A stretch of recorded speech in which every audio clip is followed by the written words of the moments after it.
Chapter 5. When we got home, my father wanted to hear all about it.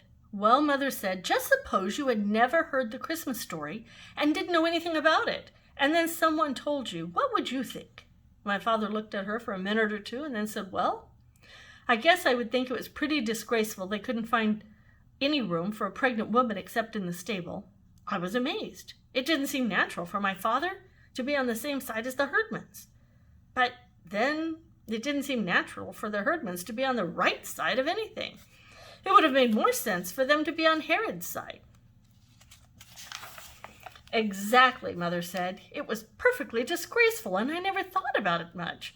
You hear about it, all the nice, warm stable with all the animals breathing in the sweet-smelling hay, but it doesn't change the fact they put Mary in a barn.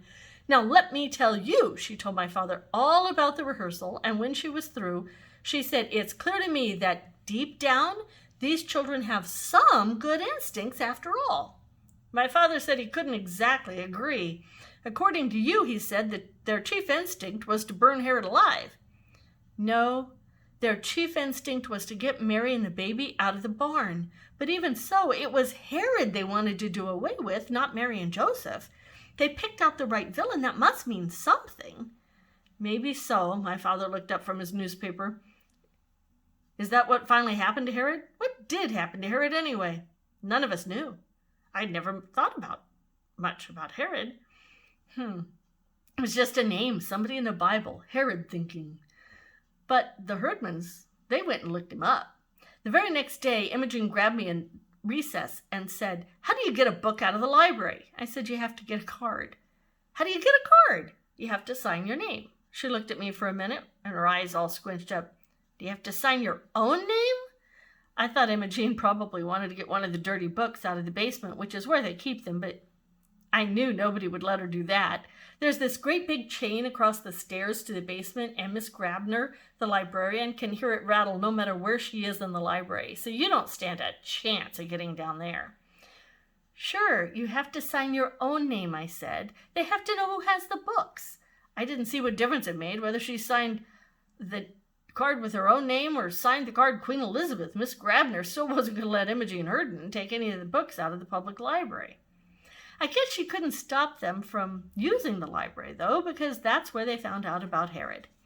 They went in that afternoon. All 6 of them told Miss Grabner they wanted library cards. Usually, when anybody told Miss Grabner they wanted a library card, she got this big, happy smile on her face and said, good! We want all our boys and girls to have library cards.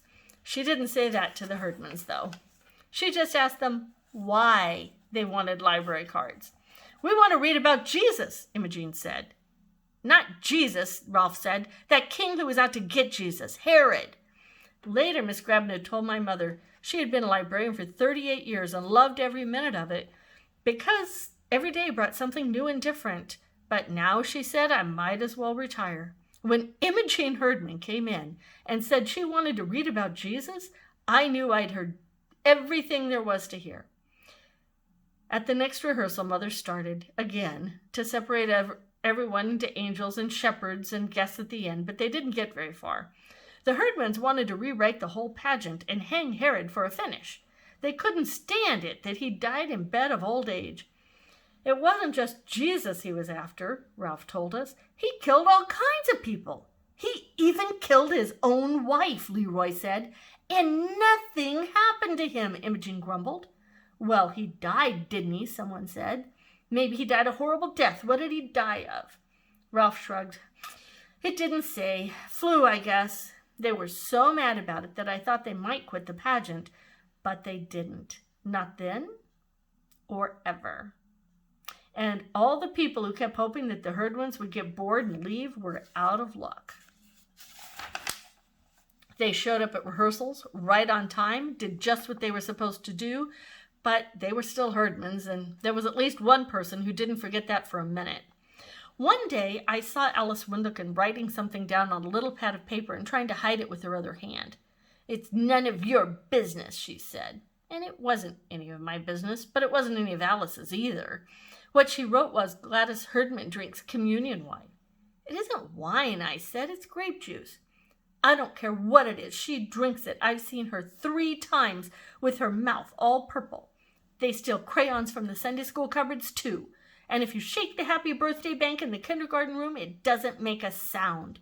They stole all the pennies from that. I was amazed at Alice. I would never think to go and shake the happy birthday bank. And every time you go in the girls' room, she went on, the whole air is blue and Imogene Herdman is sitting there with their merry costumes smoking cigars. Alice wrote all these things down and how many times each thing happened. I don't know why, unless it made her feel good to see in black and white just how awful they were. Since none of the Herdmans had ever gone to church or Sunday school or read a Bible or anything, they didn't know how things were supposed to be. Imogene, for instance, didn't know that Mary was supposed to be acted out in a certain way, sort of quiet and dreamy and out of this world. The way Imogene did it, Mary was a lot like Mrs. Santoro at the pizza parlor. Mrs. Santoro was a big fat lady with a little skinny husband and 9 children, and she yells and hollers and hugs her kids and slaps them around. That's how Imogene's Mary was, loud and bossy. "Get away from the baby," she yelled at Ralph, who was Joseph, and she made the wise men keep their distance.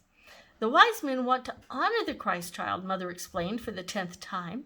"They don't mean to harm him, for heaven's sake." But the wise men didn't know how things were supposed to be either, and nobody blamed Imogene for shoving him out of the way. You got the feeling these wise men were going to hustle back to Herod just as fast as they could and squeal on the baby out of pure meanness. They thought about it, too. What if we didn't go home another way, Leroy demanded. Leroy was Melchior. What if we went back to the king and told on the baby where he was and all? He would murder Jesus, Ralph said. Old Herod would murder him. He would not. That was Imogene with fire in her eye. And since the Herdmans fought one another just as fast as they fought anybody else, Mother had to step in and settle everybody down. I thought about it later, though, and I decided that if Herod, a king, set out to murder Jesus, a carpenter's baby son, he would surely find some way to do it. So when Leroy said, "What if we went back and told on the baby?" it gave you something to think about. No Jesus. Ever. I don't know whether anybody else got this flash. Alex Windekin, for one, did not. "I don't think it's very nice to talk about the baby Jesus being murdered," she said, stitching her lips together and looking sour. That was one more thing to write down on her pad of paper and one more thing to tell her mother about the Herdmans, besides the fact that they swore and smoked and stole and all. I think she kept hoping they would do the one great, big, sinful thing her mother would say, "Well, that's it," and get on the telephone and have them thrown out. "Be sure and tell your mother I can step in at any time and be Mary if I have to," she told me as we stood the back row of the angel choir, "and if I'm Mary, we can get the Perkins baby for Jesus." But Mrs. Perkins won't let Imogene get her hands on him. The Perkins baby would have made a terrific Jesus, and Alice knew it. The way things stood, we didn't have any baby at all. And this really bothered my mother because you couldn't very well have the best Christmas pageant in history with the chief character missing. We had a lot of babies offered in the beginning, all the way from Eugene Sloper, who was so new he was still red, to Junior Claude Hill, who was almost 4. His mother said he could scrunch up. But when all the mothers found out about the Herdmans, they withdrew their babies. Mother had called everybody she knew trying to scratch up a baby, but the closest she came was Bernice Waltras, who kept foster babies all the time. "I've got a darling little boy right now," Bernice told Mother. "He's 3 months old and so good I hardly know he's in the house. He'd be wonderful. Of course, he's Chinese. Does that matter?" "No," Mother said. "It doesn't matter at all." But Bernice's baby got adopted 2 weeks before Christmas, and Bernice said she didn't like to ask to borrow him back right away. So that was that. "Listen," Imogene said, "I'll get us a baby." "How would you do that?" Mother asked. "I'll steal one," Imogene said. "There's always 2 or 3 babies in carriages outside the A&P supermarket." "Oh, Imogene, don't be ridiculous," Mother said. "You can't just walk off with somebody's baby, you know." I doubt if Imogene did know that. She walked off with everything else. "We just won't worry any more about a baby," Mother said. "We'll use a baby doll. That'll be better anyway." Imogene looked pleased. "A doll can't bite you," she pointed out, which just went to prove that Herdman started out mean right from the cradle.